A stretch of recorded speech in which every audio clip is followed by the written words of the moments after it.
O Velho Oeste nunca existiu do jeito que você pensa e existem várias ilusões que você ainda acredita na sua vida que são mitos.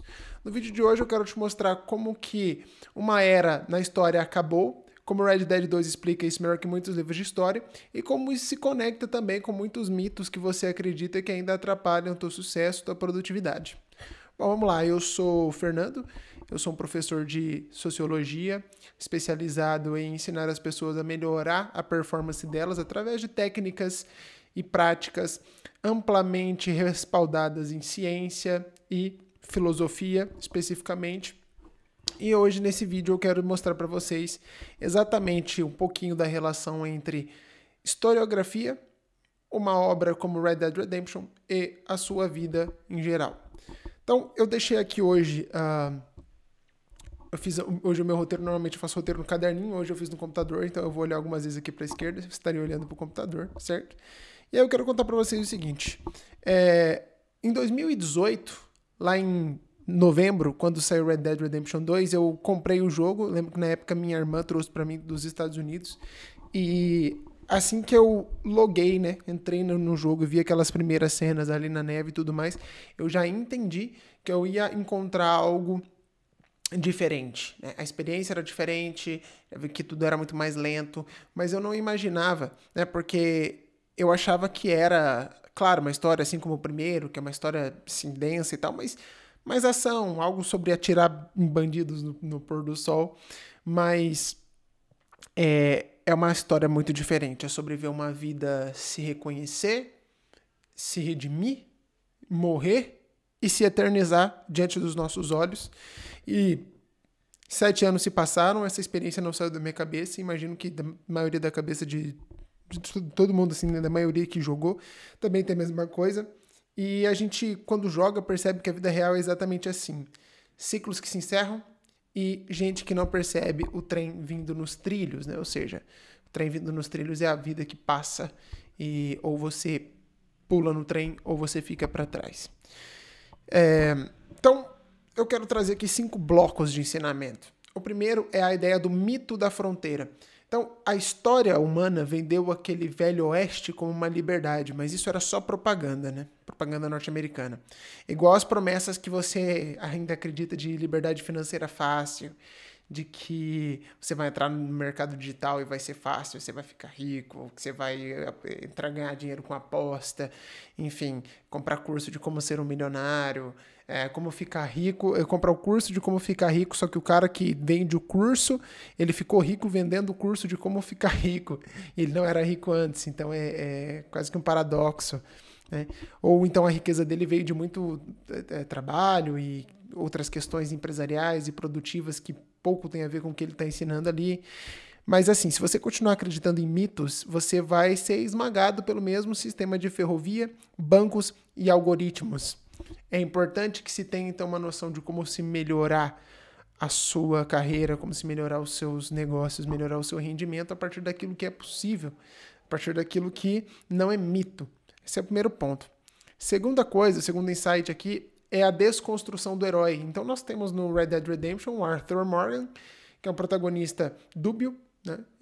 Ele acaba ficando doente justamente por cobrar um homem honesto como um agiota, e aí é um karma da vida, né? Ele vai ficar doente com isso aí, e depois ele vai tentar se redimir durante o período que ele está doente, ele vai piorando e ele descobre que ele está ali para morrer, mas ele quer morrer de forma redimida, ele quer ter uma vida melhor, deixar um legado melhor. E aí ele mostra pra gente que não existe glória sem rotina, sem caráter. Então assim, se você quer ter sucesso mesmo, e aí quando a gente fala sucesso, eu sempre gosto de adaptar o seguinte: para cada um, o sucesso é uma coisa diferente. Nós temos critérios objetivos, mas nem os critérios objetivos cumprem a todos. O Freud vai escrever isso no Mal-Estar da Civilização, que todo mundo quer ser mais rico, ser mais bonito, mas poucos estão preocupados em ser mais gentis, em ser pessoas melhores. Então, sucesso pode ser, sim, ser mais rico, ser mais bonito, dado um padrão de beleza, ser mais saudável, dado um padrão do que é ser saudável, que são padrões muitas vezes científicos, inclusive, mas também muitas vezes mercadológicos. Mas também pode ser mais gentil, fazer mais caridade, ter mais tempo com a família, viver um lar mais harmônico, conseguir manifestar a tua teu amor e tua sexualidade de uma forma mais saudável, enfim. Todas essas são métricas de sucesso, mas em todas elas eu quero dizer o seguinte, se você quer sucesso, você não pode esperar fórmulas mágicas, né? Não existe fórmula mágica. Tudo que eu faço, eu trabalho com isso, eu trabalho ensinando as pessoas a bater metas e tudo que eu mais vejo é que o mais difícil é convencer o cliente de que a resposta não está numa fórmula mágica, está em alguma coisa muito simples que foi explicado de uma forma muito complexa para que a gente consiga entender o fundamento daquilo. Então, os mitos não vão nos salvar, né? O que nos salva é o suor que muitos de nós estamos evitando. E esse suor, ele não é só se matar de trabalhar. Também tem o suor do estudo, tem o suor de sentar com as suas próprias emoções e entender o que está te sabotando, certo? Refletir. Todas essas são coisas desconfortáveis. Só trabalhar não é o suficiente. Se fosse, maior parte da população, talvez, ou uma boa parte da população estaria rica e muito bem sucedida. Não basta só trabalhar. Mas é importante suar diante do esforço, diante da luta. E, claro, entender que não existe espaço para que todo mundo tenha o único sucesso que se vende hoje. O único sucesso que se vende hoje é dinheiro. Não tem espaço para todo mundo. O sistema que a gente vive, ele não dá espaço para que todos tenham isso. Então, é importante também que se pense o sucesso para além dessas caixinhas materialistas e algumas caixinhas mais subjetivas, que levam em consideração os teus valores, o que você realmente quer da vida e não o que te disseram que era para você querer. E muitas vezes o que você quer é algo que te disseram para querer, né? O nome disso é propaganda, inclusive. Aí eu quero trazer o terceiro ponto, que é o outro lado da história. Então nós temos ali no Red Dead Redemption um momento que mostra uma relação dos Estados Unidos velho com os indígenas, que eram os nativos, né? Os que estavam ali primeiro, são os povos originários daquele território. E antes, a história antiga mostrava os indígenas apenas como um obstáculo selvagem para a civilização do homem branco. Então, se o homem branco quiser ter uma civilização, ele vai ter que superar o indígena. Mas hoje nós vemos com a historiografia moderna e inclusive com as representações culturais, que é o que aparece no Red Dead Redemption, esses povos indígenas como resistência. E o recado aqui é muito simples. Nós não podemos avançar a qualquer custo, sabe? Muitas vezes, eu vou fazer um paralelo aqui, que pode parecer errado, mas eu quero que você pense simbolicamente. Nós temos povos originários dentro de nós, certo? Que é aquilo que nós éramos desde criança, aqueles valores que nós tínhamos na adolescência, aquela faísca da adolescência, que muitas vezes são deixados de lado por um suposto progresso, uma suposta civilização. E eu quero que você pense a civilização colonizadora aqui como essa busca por ser mais um pasteurizado, dentro de uma lógica de amadurecimento, de crescimento financeiro. Então é importante que se pense também que não dá para avançar a qualquer custo. Você tem que defender o teu eixo. Você tem que entender o seguinte: como eu posso entrar dentro desses esquemas que se cobra, que se pensa das pessoas e de mim, no caso, enquanto eu me mantenho fiel a quem eu era, a quem eu sou. Porque é óbvio, ninguém tem uma essência natural, né? A existência precede a essência, como eu diria Sartre. Mas nós somos levados a crer, depois de adultos, que quem a gente era na adolescência é um pecado e isso deve ser abandonado a qualquer custo. E muito pelo contrário, né? Qualquer um pode te substituir no seu trabalho a qualquer momento, mas ninguém pode te substituir em ser quem você é. Isso é importante ser sabido. E se você não resistir ao que destrói o teu foco, o seu foco e você serão engolidos, varridos da existência mesmo. Nós vivemos num mundo onde para sobreviver é necessário produzir. Se você não tem foco para produzir, você não sobrevive. E eu acho que uma boa série para entender essa dinâmica é o Round 6, que é da Netflix. Quarto ponto aqui, os bandidos sociais. O Eric Hobsbawm é um historiador famosíssimo que ele vai escrever que existem resistências, ou seja, figuras marginais que resistem ao poder, e a isso ele vai chamar de como se fossem bandidos sociais, né? The Bandits. A gente pode pensar, por exemplo, os piratas, talvez os cangaceiros aqui no Brasil, as gangues mesmo, né? No faroeste. Pode-se pensar que talvez em algum momento o samurai no Japão. que é o quê? Uma figura que é útil até certo ponto para o Estado, para fazer alguma coisa importante, depois ela é criminalizada, ela é marginalizada e ela é empurrada para fora do sistema, certo? Ela é criada pelo sistema, depois que ela não é mais útil pelo sistema, ela é criminalizada e transformada em vilão. O Dutch e a gangue dele são uma metáfora perfeita. Eles correm do sistema e são engolidos pelo sistema. Porque a fuga muitas vezes parece resistência, mas a fuga ela é só ilusão. Então, o paralelo aqui é o seguinte: o mundo não espera. Ou a gente se adapta, ou a gente se torna um rodapé esquecido. Não adianta. Você pode lutar contra o progresso, o que for. Você pode reject modernity, embrace tradition. Claro, tradição é ótimo, tradição é o que funciona, mas se você não se adaptar, vai ficar só na retórica. É importante que se domine as técnicas, que se domine o jogo, para que se possa ter alguma relevância dentro desse jogo. Eu sempre falo isso quando eu trabalhava 12 horas por dia, eu odiava meu trabalho, eu pensava assim, para quebrar as regras, você precisa seguir as regras por muito tempo. Porque conforme você vai seguindo as regras, você vai ganhando poder dentro de algum capital social específico e a hora que você tiver esse poder, aí você consegue mudar alguma regra. Tentar mudar de fora para dentro é muito ingênuo. É muito ingênuo. Sabe? É muito pensar numa forma muito romântica da vida, que não é, né? Ninguém aqui é protagonista de anime para mudar as coisas sozinho de fora para dentro. Então, quer se mudar as regras, eu entendo. Regras estão aí para serem cumpridas, mas ao mesmo tempo serem questionadas e melhoradas dialeticamente, ou seja, tendo a tese, antítese e a síntese final. Então, se você quer isso, você precisa seguir as regras por muito tempo. Último ponto aqui, o fim de uma era, né? Então, o Red Dead Redemption mostra pra gente que nenhum estilo de vida dura para sempre. O Velho Oeste fadado à morte, né? A gente vê os últimos respiros dele nos jogos, tanto no 1 quanto no 2, Red Dead Redemption. Resistir às mudanças sem a gente se reinventar é um suicídio.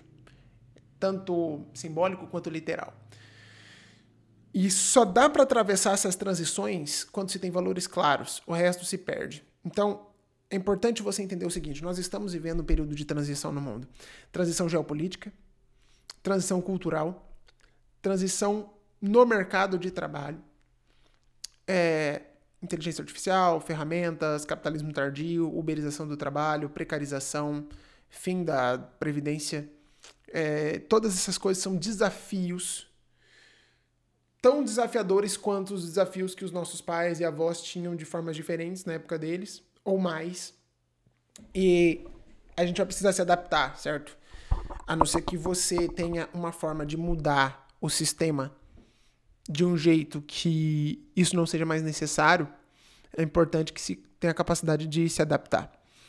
E uma das coisas que eu acredito que são absolutamente relevantes nesse processo é entender que produtividade não é checklist. Essa é uma coisa que eu passei muito tempo da minha vida errando, e muita gente ainda erra. Achar que produtividade é cumprir uma porrada de coisinhas e ficar fazendo checklist. Isso é divertido, isso é legal, isso é dopamina, né? O cérebro gosta. Agora, é importante entender o seguinte: produtividade demanda encerrar ciclos. Produtividade demanda você entender o que realmente funciona, o que realmente você precisa. Então, eu sempre falo o seguinte: pode pegar os hábitos que você quiser, adquirir as habilidades que você quiser, não tem problema. Se você tiver tempo para isso, se isso agregar para você, não tem problema. Agora, o teu foco precisa ser colocado nas coisas mais importantes do seu trabalho. No meu caso hoje é criar conteúdo, estudar e atender. Ainda mais criar conteúdo e atender, certo? Não é porque eu não preciso mais estudar, mas é porque eu acho que é o nível mais baixo, assim. Eu ainda preciso atender, porque meu trabalho, literalmente, é de onde eu ganho dinheiro, e criar conteúdo é o que me traz clientes. Então, é um ciclo. E é isso que eu preciso repetir todos os dias de forma focada, é o que eu estou fazendo agora. O resto são aquisições de habilidades e experiências que vão, sim, determinar a tua qualidade enquanto profissional. Se você você cria conteúdo por 3 horas, atende por mais 3 horas, estou dando um exemplo, você vai trabalhar 6 horas. Vamos supor que você durma 6 horas por noite, que já está, né, errado. Se o resto das 12 horas do dia você passava adiando, fazendo nada, ficando em rede social e tal, que nível vai ser esse conteúdo? Que nível vai ser esse seu atendimento? Isso pode pensar em qualquer área do trabalho, né? Se você trabalha 6, 7, 8 horas por dia, 10 horas por dia, se o resto do período você não está cuidando desse profissional, dificilmente você vai conseguir se adaptar, né? E aí, novamente, eu sei que isso aqui é complicado, porque nós falamos de pessoas hoje em dia que tem que trabalhar em 3 empregos para sobreviver. E não é esse o meu público-alvo, né? Embora eu saiba que são muitas as pessoas, talvez, não vou dizer maioria, mas talvez um número muito grande hoje em dia, informal e tal. Mas eu tô falando literalmente com quem tem essa capacidade de melhorar a si mesmo, que tem esse tempo para melhorar a si mesmo, né? Não como... Justamente porque, como diz Ortega y Gasset, é a classe média que sustenta uma civilização. Hoje nós vemos um fenômeno na Coreia do Sul, nos Estados Unidos, no Brasil pior do que todos, que é a morte da classe média. Não se tem mais classe média. Então, ou você tem uma classe muito alta ou pobreza, certo? E é importante que nós peguemos a galera que está ali dentre os menos pobres e ajude eles a ter melhor capacidade de raciocínio, de cultura, para que nós evoluamos a sociedade no ponto de vista até democrático mesmo, que se tenha um treinamento democrático, as pessoas consigam votar melhor, que nós votemos em parlamentares melhores, presidentes melhores, que a gente consiga cobrar melhor. E para tudo isso é importante que a gente tenha o quê? Foco, produtividade, entendendo que produtividade não é trabalhar mais, é produzir melhor, com mais qualidade. Alta performance não é burnout. Muitas pessoas acham que viver em alta performance é ficar ali na cultura do hustle, do grinding, né? Não é isso, né? A vida não é um MMO, que você vai ficar ali 20 horas pegando XP, não. A gente tem limites, certo? E isso precisa ser respeitado. Bom, o vídeo de hoje é sobre isso. Se você chegou até aqui, por favor, curte esse vídeo, tá? Me ajuda. Eu estou numa média aí de ganhar 5 inscritos por dia, todo dia que eu posto um vídeo. Isso é legal, tá? Eventualmente eu acredito que o vídeo meu pode até viralizar, mas isso é legal, fico feliz. É um crescimento lento, mas está crescendo, dura a estagnar. Mas, poxa, se você me ajudar, se você comentar, se você curtir, se você compartilhar com as pessoas, eu vou crescer mais rápido, eu vou ter mais estímulo para fazer esses vídeos, vou trazer coisas cada vez melhores. E se você discorda de algo que eu falei, não tem problema. Contanto que você seja respeitoso, pode falar nos comentários. Vou estar disposto a ouvir, aprender, se eu conseguir até trocar uma ideia, certo? E também vou deixar aqui os links das minhas redes sociais, do meu livro, da minha mentoria, se você quiser aulas personalizadas comigo para resolver todos os seus problemas de foco, procrastinação, tá? Para criar uma rotina estruturada que você consiga planejar e bater as suas metas, você clica no link, beleza? Agradeço a todos que ficaram até aqui, valeu, falou!